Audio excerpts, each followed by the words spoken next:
Haleluya, kita bersyukur sebab kita ada pada pagi hari ini. Kita datang untuk menyembah Dia bersama-sama. Haleluya, mari kita beri kemuliaan bagi Tuhan. Haleluya.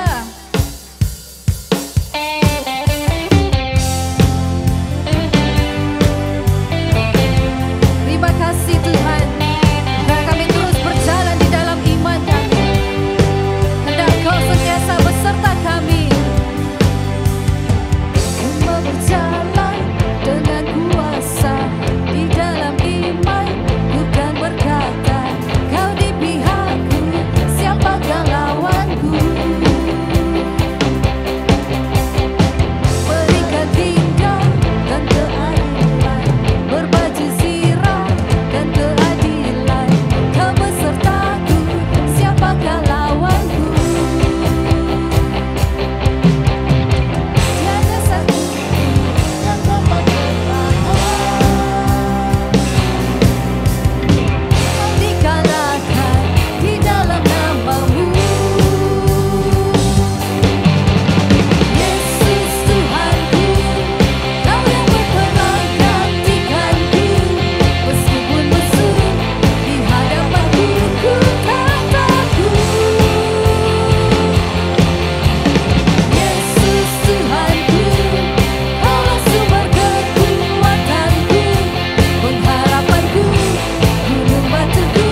kasih Tuhan.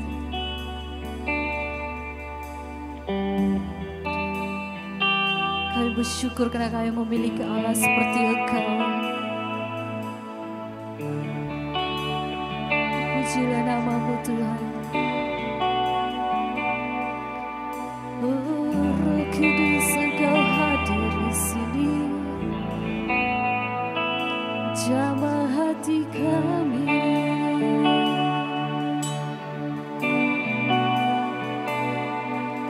Oh Roh Kudus, Roh Kudus, haleluya. Terima kasih Yesus, kami bersyukur kepadamu. Engkau Allah yang hebat, Engkau kemenangan kami, Engkau sumber kekuatan kami. Oh Yesus, Juru Selamatku.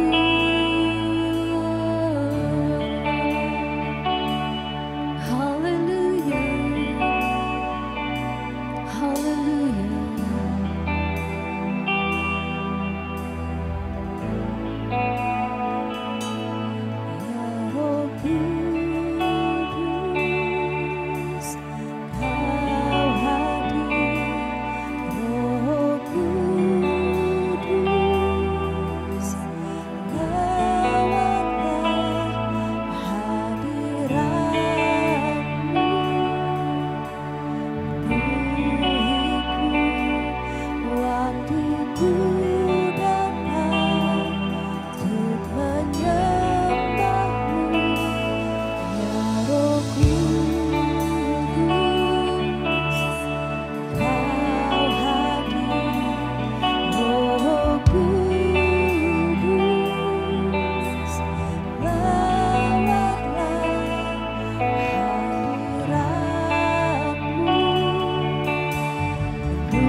Mari kita ambil saat ini, kita mau berdiam di dalam hadirat-Nya.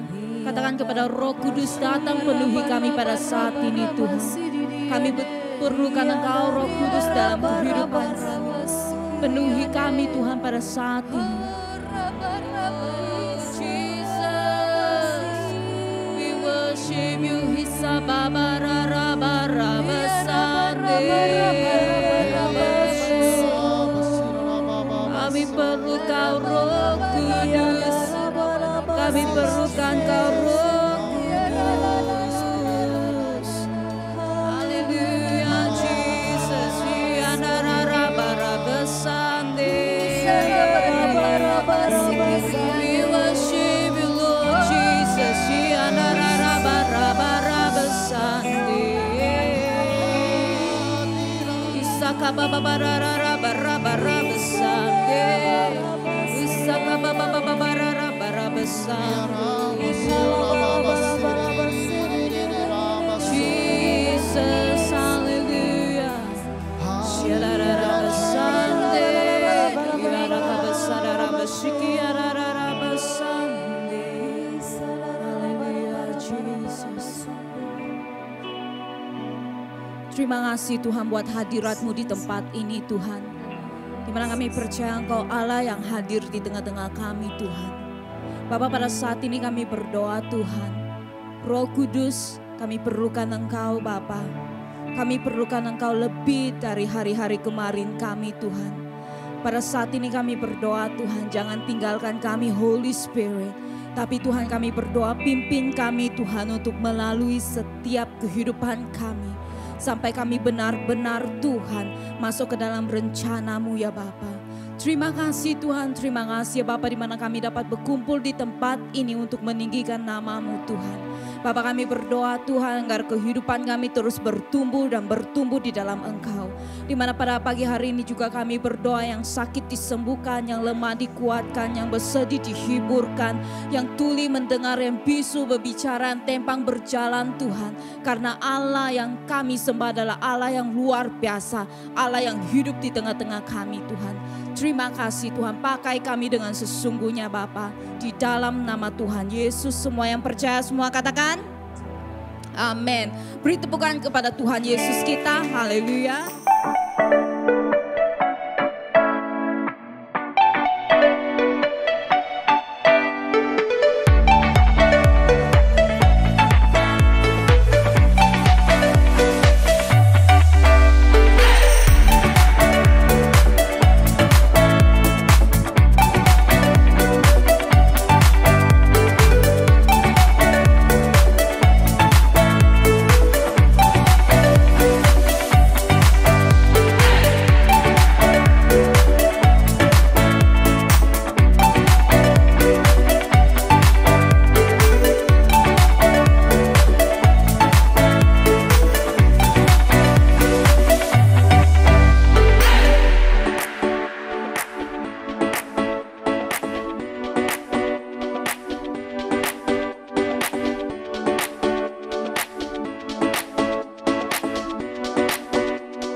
Shalom dan salam sejahtera jemaat Tuhan. Apa kabar semua?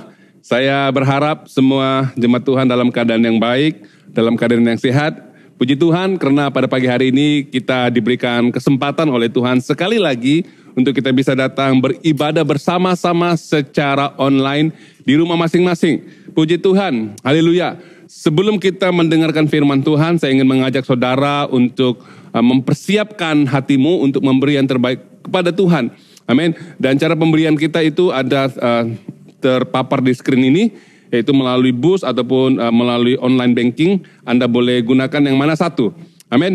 Jadi mari jemaat Tuhan kita persiapkan hati kita untuk memberi. Dan saya akan pimpin saudara-saudariku yang kukasihi di dalam doa. Mari kita berdoa. Bapa kami dalam kerajaan sorga, kami sangat bersyukur Tuhan buat pada pagi hari ini kami diberikan kesempatan oleh Engkau waktu dan masa ini Tuhan untuk kami bisa beribadah bersama-sama. Dan waktu saat ini Tuhan kami mau memberi yang terbaik kepada Engkau. Berkati kami Tuhan sehingga kami bisa memberi yang terbaik dari hati kami. Terima kasih Bapak, terima kasih Roh Kudus dan juga Engkau memberikan kami kemampuan, pengertian untuk mendengarkan firman-Mu sebentar. Biarlah Tuhan ia menjadi kekuatan dalam kehidupan kami ketika kami mendengar firman-Mu nanti ini Tuhan. Terima kasih Bapak, terima kasih Roh Kudus. Kami serahkan semua dalam tangan-Mu. Dalam nama Bapa, Anak, Roh Kudus kami bisa berdoa dan bersyukur. Haleluya. Semua yang percaya katakan amin. Puji Tuhan, saudaraku. Haleluya. Kita masih berada di dalam satu tajuk yaitu Isabel, Roh Isabel, tajuk yang keempat.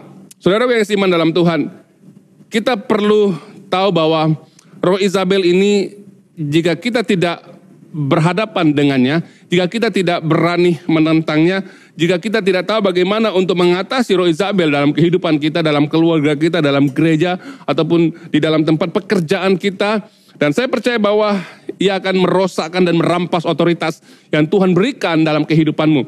Hari ini kita akan bicara bagaimana Roh Isabel ini dia mengawal dan memberi ukutan kepada umat Tuhan sehingga umat Tuhan itu kehilangan otoritas dan kehilangan motivasi bagaimana untuk meneruskan kehidupan di dalam Tuhan, terutamanya bagaimana mereka menjalankan keluar apa yang Tuhan inginkan dalam kehidupan mereka.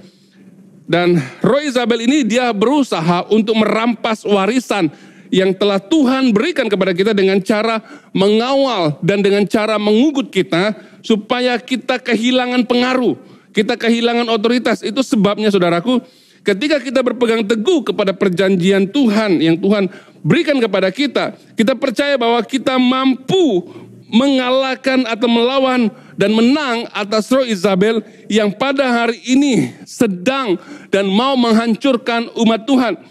Jadi saudaraku, bagaimana caranya Isabel membuat ugutan ataupun bagaimana caranya Isabel mengawal umat Tuhan, mengawal anak-anak Tuhan? Yang pertama, dia mengawal dengan memberi ugutan melalui emosi kemarahan. Dan kita akan lihat saudaraku secara menyeluruh tentang apa itu, bagaimana dia mengawal dengan emosi ataupun dengan kemarahan. Saudaraku, kalau kita melihat bagaimana Isabel di dalam perjanjian lama, dia mengugut dan mengawal Elia dengan emosi, dengan kemarahan. Ini berlaku setelah kejadian Nabi Elia membunuh 400 Nabi Baal, Nabi palsu. Ketika itu Elia sedang membandingkan dan membawa korban di hadapan Tuhan. Dan Nabi Baal juga membawa korban di hadapan Tuhan mereka. Dan ketika itu Elia memanggil api dari sorga dan membakar habis. Dan membuktikan bahwa Tuhan orang Israel adalah Tuhan yang benar. Dan akhirnya Elia menyuruh orang-orang bangsa Israel membunuh 450 nabi palsu. Disitulah membuat Isabel, istri kepada Ahab, marah dan mengugut untuk membunuh Elia. Saudaraku, kalau kita baca dalam 1 Raja-Raja pasal 19, ayat yang pertama hingga yang kedua, bunyi firman Tuhan sedemikian. Disampaikanlah oleh Ahab kepada Isabel.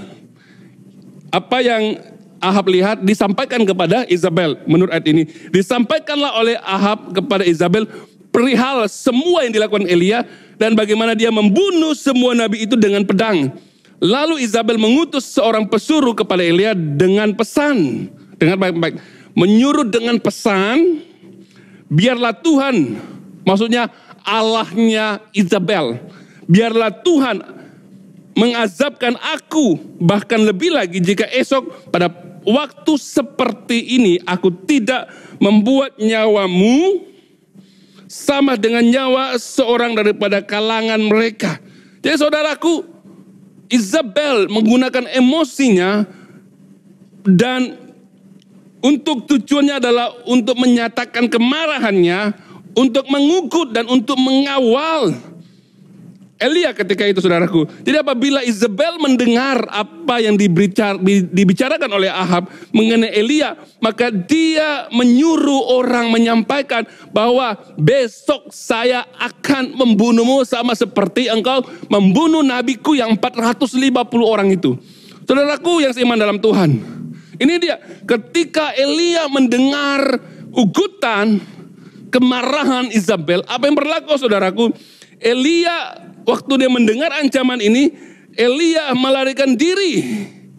Walaupun pada hakikatnya Elia adalah seorang nabi Tuhan yang dipakai oleh Tuhan, yang menurunkan api dari sorga dan membakar habis persembahan itu, dan disaksikan oleh Raja Ahab dan disaksikan oleh semua umat Tuhan, orang-orang yang tidak tunduk kepada Ahab, tunduk kepada Ahab dan juga Isabel, saudaraku. Jadi kalau kita melihat daripada sejarah ini, di mana Isabel menggunakan kemarahannya, mengugut untuk membunuh. Saudaraku yang seiman dalam Tuhan, Isabel mengancam dengan cara ini sehingga Elia merasa takut. Jadi saudaraku, kita perlu tahu bahwa kadangkala roh Isabel itu menguasai diri kita. Kita berusaha mengancam orang lain yang menggugat kehidupan kita. Kita mengancam orang lain yang menegur kesalahan kita. Kita mengugut orang lain dengan kemarahan kita, dengan tujuan kita mengawal mereka. Ini dia. Dan secara tidak langsung saudara sedang dikuasai oleh roh Isabel.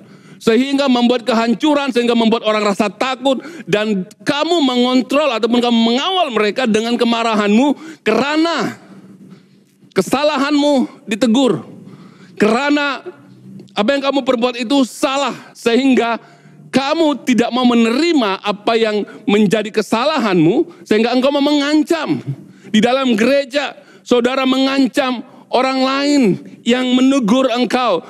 di dalam gereja, pemimpinmu, pemimpin sel, ketika dia menyampaikan kebenaran firman Tuhan dan menyentuh dan menegur engkau marah dan mengunggut kembali. Ini menandakan bahwa orang itu telah dikuasai oleh roh Isabel. Saudaraku yang siman dalam Tuhan, kita perlu mengenal pasti roh Isabel yang ada dalam diri kita ataupun diri orang lain. Karena jika kita tidak mengenal, kita akan seperti Elia, rasa takut dan lari dan tidak bisa dan tidak berani berhadapan dengan roh Isabel. Karena roh Isabel datang untuk mengugut dan mengawal saudara dan saya. Saudaraku, kalau kita lihat juga, bukan saja di gereja, tetapi di rumah. Kadangkala suami atau istri dikuasai oleh roh Isabel. Dan ketika mereka dikuasai roh Isabel, suami atau istri ini, mereka menggunakan kemarahan, emosi, mengontrol suaminya. Sehingga suaminya tidak bisa melakukan tanggung jawab sebagai seorang suami, sebagai seorang pemimpin yang Tuhan letakkan di dalam rumah tangganya. Saudara, sehingga apa yang berlaku, istri yang mengontrol segala sesuatu, mengawal segala sesuatu, ketika ditegur kesalahannya, dia marah. Dengan cara ini dia mengontrol rumah, ataupun sehingga apa yang Tuhan tetapkan bagaimana keluarga ini berjalan, di mana ketua keluarga adalah suami, tetapi istri mengawal dan membuat keputusan di dalam setiap keputusan di dalam keluarga itu. Sehingga kita tidak menyadari bahwa keluarga itu telah dikuasai oleh roh Isabel, sama seperti apa yang berlaku di dalam keluarga Raja Ahab. Semua keputusan, pelayanan, pekerjaan, pemerintahan sebagai seorang raja itu dikontrol ataupun dikawal oleh Isabel. Sehingga Raja Ahab melakukan yang jahat di mata Tuhan. Dan dari situ kita melihat Tuhan sangat marah kepada kerajaan yang ada di situ.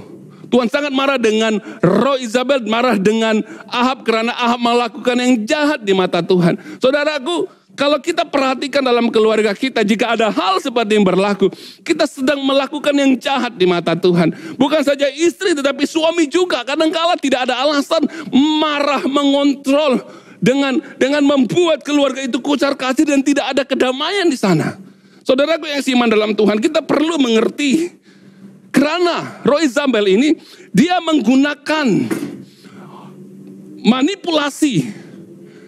Kadang-kala menggunakan manipulasi, menipu, dan membuat juga bisa orang lain simpati kepadanya.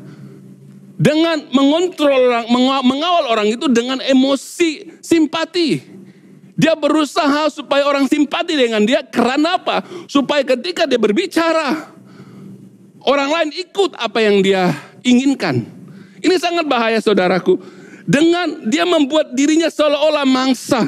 Dan dia maukan simpati dari saudara. Kalau kita lihat di keluarga kita, kalau kita lihat dalam gereja, ramai orang, jemaat Tuhan yang dikuasai oleh roh Isabel, mereka menunjukkan bahwa mereka perlu mendapatkan simpati dari orang lain.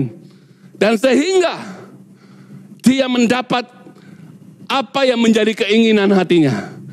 Secara tidak langsung, saudaraku, orang seperti ini telah dikuasai oleh roh Isabel. Kalau kita lihat di dalam peristiwa Samson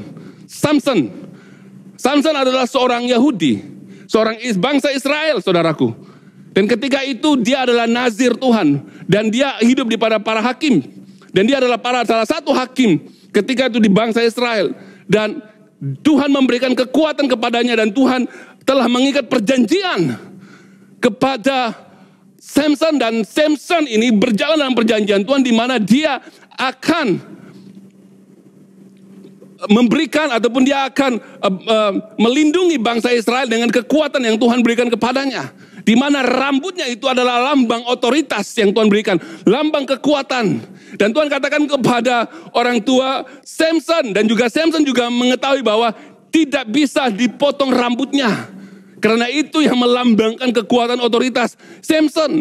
Akhirnya apa yang berlaku, saudaraku? Karena Samson ini, dia jatuh di dalam godaan Delilah.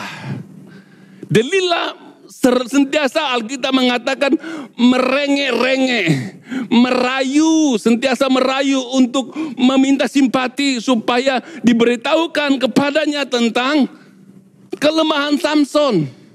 Di mana kelemahannya supaya Delila ini bisa mendapatkan keuangan daripada bangsa Palestina untuk menangkap Samson dan membunuh Samson. Karena bangsa Palestina menganggap Israel ataupun bangsa Israel ini musuh mereka. Saudaraku yang seiman dalam Tuhan, dengan cara ini dia memanipulasi dengan emosi simpati saudaraku.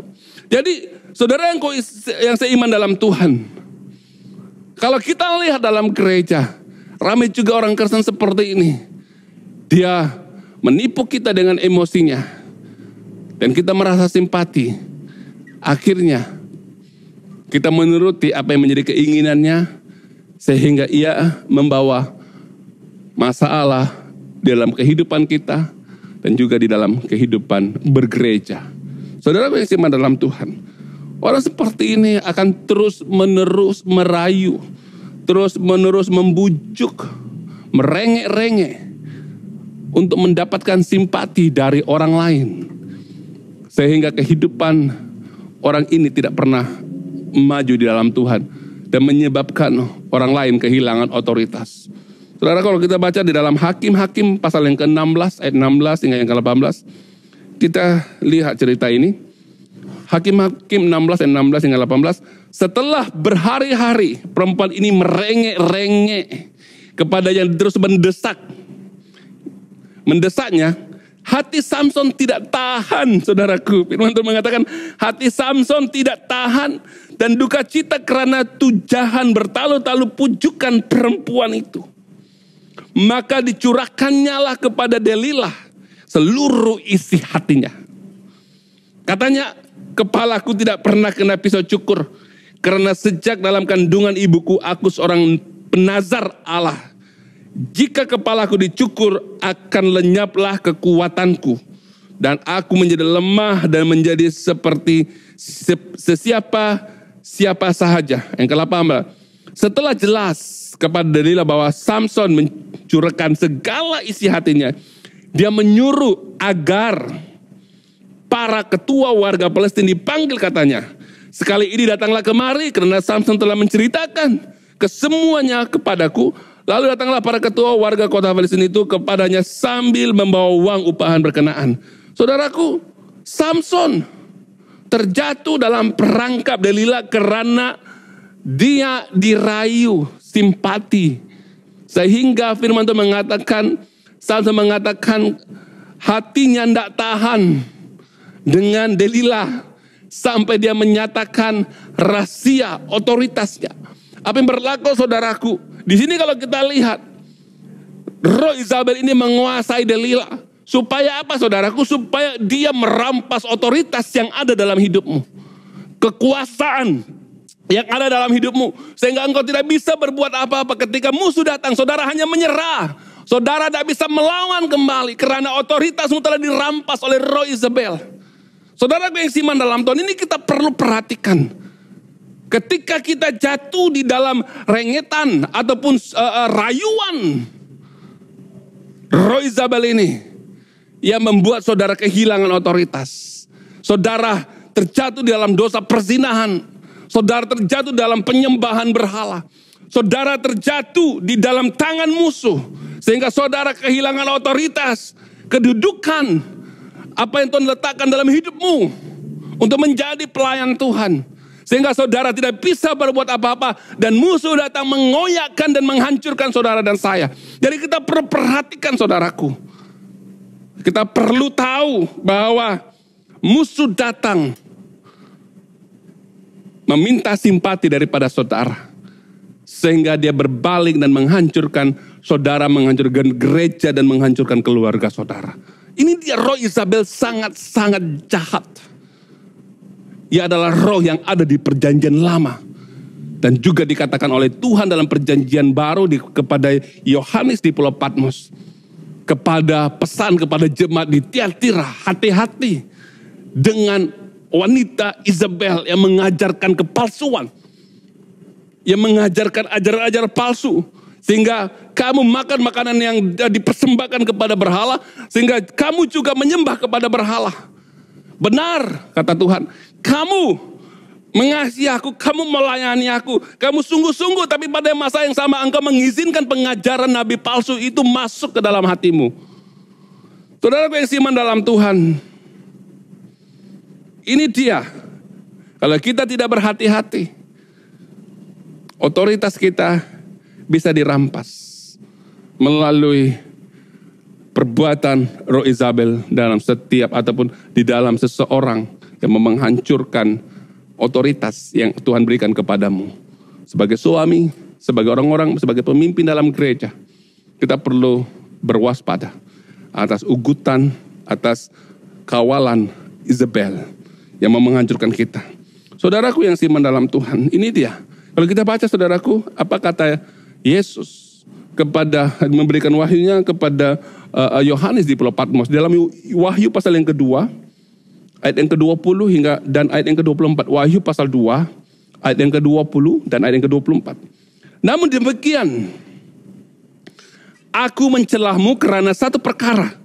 Kamu membenarkan perempuan bernama Isabel yang mengaku dirinya nabi Allah. Itu mengajar umatku.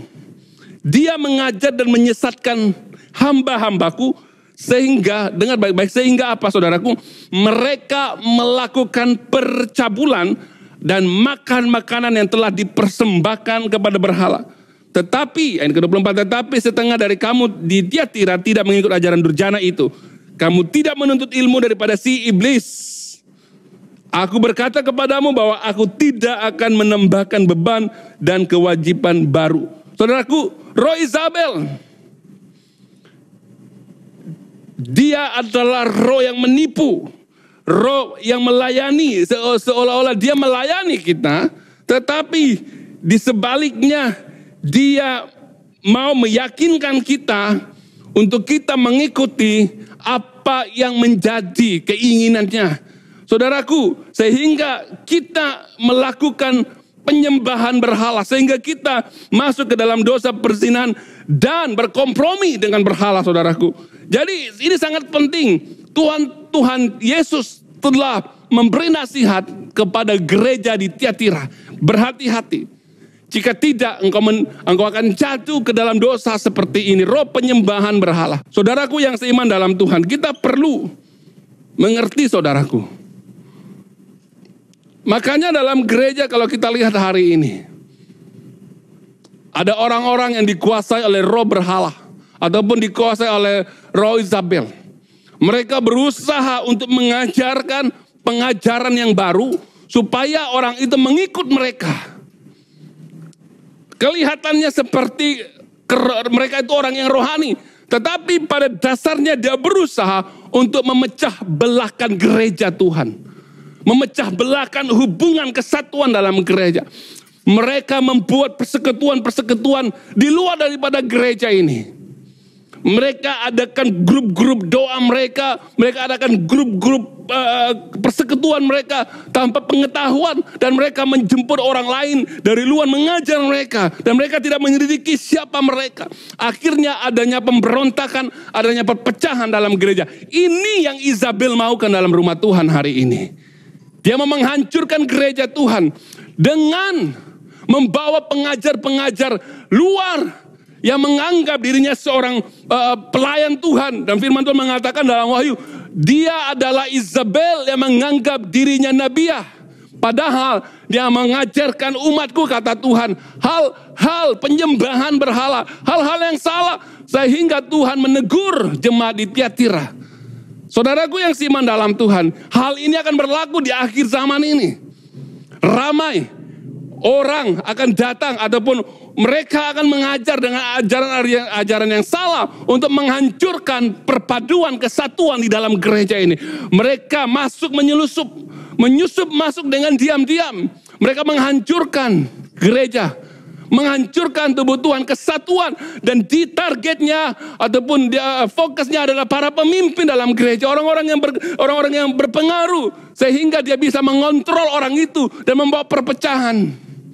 Saudara yang seiman dalam Tuhan, Kita perlu berhati-hati dan jangan berkompromi dengan orang seperti ini. Kalau kita lihat secara permukaan mereka kelihatan sangat rohani, tetapi mereka dalam roh mereka dikuasai oleh Isabel. Roh Isabel ini sangat licik. Dia mau membuat politik di dalam gereja, mempengaruhi para pemimpin untuk mengikut dia. Sehingga ketika para pemimpin itu mengikut dia bisa mempengaruhi dengan hal yang salah.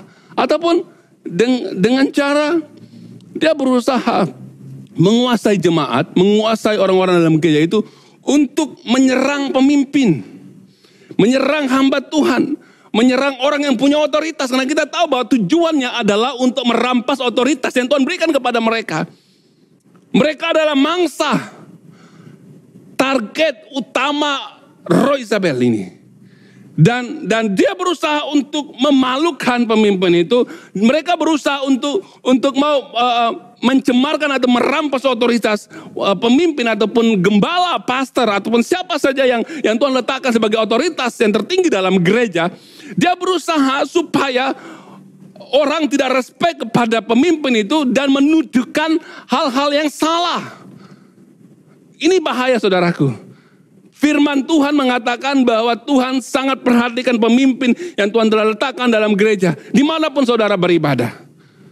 Jangan menyerang kalau tidak ada bukti. Sama halnya engkau menyerang Tuhan. Lalu kita lihat saudaraku dalam 1 Timotius 5, 19 yang ke-22. 1 Timotius 5 ayat 19 hingga ayat yang ke-22. Firman Tuhan berbunyi sedemikian. Jangan percaya tuduhan terhadap seorang tua-tua jemaah melainkan dipergunakan oleh 2 atau 3 orang saksi. Dengar baik-baik saudaraku, jangan percaya tuduhan terhadap seseorang tua-tua jemaah. Orang-orang yang berpengaruh dalam gereja, jangan percaya kecuali ada 2 atau 3 orang saksi. Apabila orang itu berbuat dosa, tegurlah mereka di hadapan jemaat supaya yang lain gentar melakukan perbuatan demikian.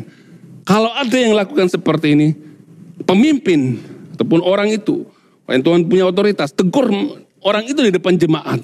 Supaya roh Isabel itu tidak masuk, menguasai dan menghancurkan otoritas. Orang yang Tuhan pilih untuk membawa pembangunan di dalam rumah Tuhan. Sangat jelas saudaraku, yang ke-21, di hadirat Allah, Kristus Yesus, di hadirat Allah, Kristus Yesus dan malaikat-malaikat yang terpilih, aku mengarahkanmu mematuhi perintah-perintah ini tanpa prasangka atau pilih kasih. Jangan terburu-buru meletakkan tangan atas seorang dan jangan turut serta membuat dosa dengan orang, jaga kesucianmu. Jadi saudaraku, kalau kita lihat di sini, Tuhan sangat mengambil serius dengan perbuatan menyerang pemimpin. Ini akan membawa kebinasaan kepada gereja. Kalau pemimpin itu jatuh, gereja hancur, saudaraku. Gereja hancur-hancuran. Gereja dipermalukan. Orang luar yang melihat akan mempertawakan bahwa tubuh Kristus telah hancur. Kenapa? Karena roh Isabel ini, saudaraku. Jadi apabila kamu menerima tuduhan atas pemimpin gereja, haruslah didukung 2 atau 3 orang saksi memastikan hal ini. Jangan memfitnah atau pemimpin, kalau jika tidak, orang lain akan sewenang-wenangnya menyerang sehingga gereja kehilangan otoritas. Inilah yang dilakukan Isabel terhadap pemimpin ataupun terhadap gereja hari ini. Inilah yang dilakukan Isabel kepada Ahab suaminya. Sehingga Ahab tidak punya otoritas langsung. Dan semua keputusan yang ada di dalam kerajaan yang dipimpin oleh Ahab, keputusan itu dibuat oleh Isabel. Dia mengugut orang yang mengkukat kedudukannya. Dia mengugut Elia untuk membunuh Elia. Karena Elia telah membunuh nabinya. Saudara yang seiman dalam Tuhan, kita perlu mengerti bahwa roh Isabel ini sangat berbahaya di kalangan gereja Tuhan hari ini. Dia menyusup masuk. Dia mengugut ketika kita tidak mendengar apa yang menjadi keinginannya. Dia datang mengakui bahwa dia adalah nabi, ataupun dia adalah seorang hamba Tuhan. Padahal Dia mengajar hal yang salah. Dia merengek-rengek supaya kita melihat dia simpati. Dan kita mengikuti apa yang menjadi keinginannya. Sama seperti Delilah dengan Samson. Mereka berpolitik, menghancurkan dan mencuri otoritas pemimpin. Sehingga mereka melihat gereja ini dihancurkan. Saudaraku yang seiman dalam Tuhan, kita perlu tahu bagaimana menghadapi ataupun melawan ugutan apa yang menjadi keinginan Isabel di dalam gereja ini. Yang mau menghancurkan rumah Tuhan. Menghancurkan keluarga gereja Tuhan. Menghancurkan keluarga orang-orang yang percaya. Saudaraku, sehingga kita kehilangan otoritas yang Tuhan berikan. Jemaat kehilangan otoritas di dalam pelayanan yang Tuhan berikan. Kita kehilangan kuasa dan kita dipermalukan di depan orang-orang yang tidak kenal Tuhan. Mari saudaraku, kita benar-benar kuat untuk melawan Isabel yang mau berusaha menghancurkan dan menyusup masuk ke dalam rumah Tuhan dan keluargamu. Mari kita berdoa. Haleluya. Bapa kami dalam kerajaan sorga, kami sangat bersyukur Tuhan buat pada pagi hari ini Tuhan, karena Engkau menyatakan bahwa kami harus berhati-hati dengan roh Isabel yang mau mengugut dan mengawal kami dengan berbagai cara. Dengan cara untuk merayu, dengan cara untuk merampas otoritas yang Kau berikan buat kami, membuat perpecahan dalam gereja. Tuhan, kami mau melawan mereka Tuhan, kami bersatu hati melawan roh Isabel yang mau menguasai gereja ini Tuhan, yang mau menghancurkan gereja ini, yang mau menghancurkan keluarga kami. Kami patahkan di dalam nama Tuhan Yesus dengan otoritas dari sorga. Kami akan melawan setiap siasat iblis yang coba mau mempengaruhi jemaat Tuhan, yang coba untuk merampas otoritas yang ada dalam gereja ini Tuhan. Terpujilah nama-Mu Tuhan. Terima kasih Tuhan, Kau menyadarkan kami bahwa betapa bahayanya roh Isabel jika ia masuk dan menguasai rumah Tuhan. Oleh itu Tuhan, pada hari ini Tuhan, hamba-Mu berdoa, biarlah kami tetap kuat. Kami tahu Tuhan bagaimana berhadapan dengan roh Isabel, sehingga Tuhan kami tetap memiliki otoritas terhadap bangsa-bangsa, terhadap jemaat Tuhan, terhadap apa yang Kau telah kerjakan dalam kehidupan kami. Terima kasih Tuhan. Berkati setiap umat Tuhan yang mendengar firman-Mu pada pagi hari ini. Jadikan kami kuat, orang kuat Tuhan untuk melakukan apa yang menjadi keinginan-Mu dalam kehidupan kami. Terima kasih Bapa, terima kasih Roh Kudus. Berkati setiap kami sekali lagi Tuhan yang mendengar. Di dalam nama Bapa, Anak dan Roh Kudus, kami sudah berdoa dan kami sudah mendengarkan firman Tuhan. Haleluya. Semua yang percaya katakan, amin. Terima kasih, Tuhan Yesus memberkati.